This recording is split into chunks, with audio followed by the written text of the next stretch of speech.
प्रतापगढ़ के कुंडा के सराय गोपाल खेमीपुर निवासी merchant navy officer Anil Singh Iran में फंसे हैं।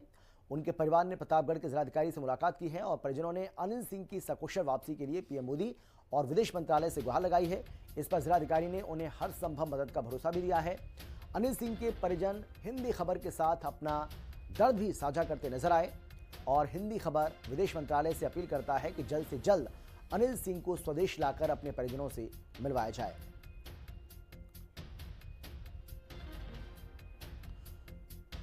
तो ये बड़ी जानकारी आपको हम दे रहे हैं, बड़ी खबर आपको हम बता रहे हैं।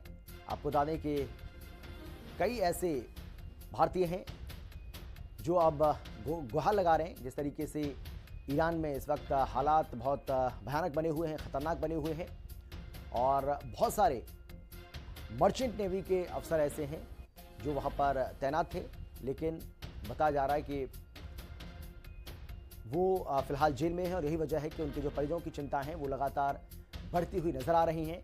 अनिल सिंह की जो पत्नी हैं गायत्री सिंह, उनकी तरफ से अब जिलाधिकारी से गुहार लगाई गई है और उनका ये कहना है कि भारत सरकार हमारी सुनवाई करे और भारत सरकार पीएम मोदी जो हैं वो हमारी इस मांग को पूरा करें और सकुशल हमारे अपने जो वहाँ पर फंसे हुए हैं उनको भारत वापस लाया जाए। हालांकि डीएम की ओर से इन परिवारों को पूरा भरोसा दिया गया है कि किसी भी सूरत में उनकी मदद की जाएगी, उनको अकेला इस तरीके से नहीं छोड़ा जाएगा और जो भी उनकी समस्या है उसका समाधान भी किया जाएगा।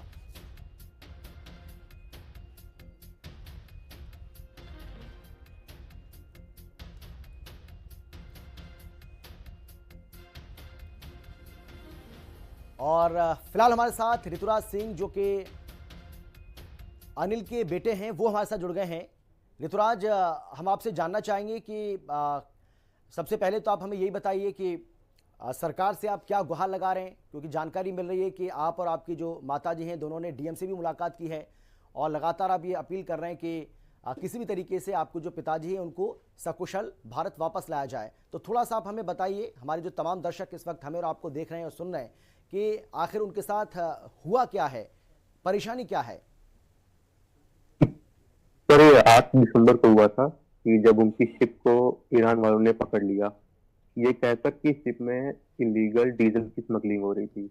लेकिन सर, शिप में कुछ भी ऐसा नहीं था, शिप में खाली केमिकल का थोड़ा था। सर, तब 8 दिसंबर 2025 से अभी तक शिप होने के पास है, बंदर अब्बास पोर्ट पर अभी भी खड़ी हुई है। और सर 6 जनवरी को 2026 को सर उन्होंने 10 लोगों को ले जाके जेल में डाल दिया और अभी भी 8 लोग शिप पर ही हैं। सर, जेल ले जाने के बाद मेरे फादर का 8 जनवरी को 1-2 मिनट में कॉल आया था।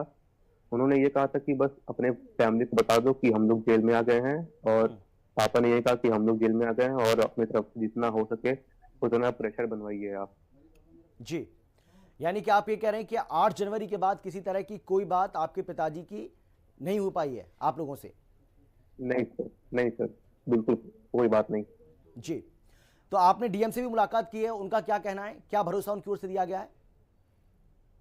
जी सर, डीएम हम लोग गए थे प्रतापगढ़ के, तो उन्होंने कहा है कि हम अपने तरफ से ये मिनिस्ट्री ऑफ एक्सटर्नल अफेयर्स को लेटर जो है लिख के अपने खुद से फॉरवर्ड करेंगे और सेंट्रल गवर्नमेंट से ये अपील करेंगे कि जितनी जल्दी हो सके इसको सॉल्व किया जाए और जितने भी हमारे 16 इंडियंस हैं उनको तुरंत ही तुरंत वापस लाया जाए वापस। जी अनिल, आपने देखा होगा कि जो पहला जत्था है ईरान से वो वापस भी आ चुका है और लगातार वहाँ से जो तमाम भारतीय वहाँ फंसे हुए हैं, क्योंकि हालात हम सभी जानते हैं कि बहुत ज़्यादा टेंस हैं, आप उनको वापस लाने की जो कोशिश है वो लगातार की जा रही हैं। तो भारत सरकार पर आपको भरोसा है, क्योंकि आप पीएम मोदी से भी, आपकी माताजी को भी मैंने सुना, आप लोग भी ये गुहार लगा रहे हैं कि किसी भी तरीके से आपके जो पिताजी हैं वो भी सकुशल स्वदेश वापस आएँ, अपने घर वापस लौटें, आप लोगों से मिलें? जी सर, ये गवर्नमेंट ऑफ इंडिया से उम्मीद है और एजुकेशन का फॉरेन मिनिस्ट्री से ये उम्मीद है कि इसको जल्दी से जल्दी सुनवाई हो और उम्मीद है कि जल्दी जल्दी वो लोग घर आ जाए। जी, बहुत धन्यवाद आपका ऋतुराज हमारे साथ जुड़ने के लिए। तो ये थे हमारे साथ अनिल के बेटे ऋतुराज सिंह, जिनका साफ तौर पर यह कहना है कि अब उन्हें देश के प्रधानमंत्री नरेंद्र मोदी और स्थानीय जो जिलाधिकारी हैं उनसे उम्मीद है, क्योंकि उनके थ्रू ही वो अपील कर रहे हैं कि किसी भी तरीके से अब उनके पिताजी को वापस हिंदुस्तान लाया जाए।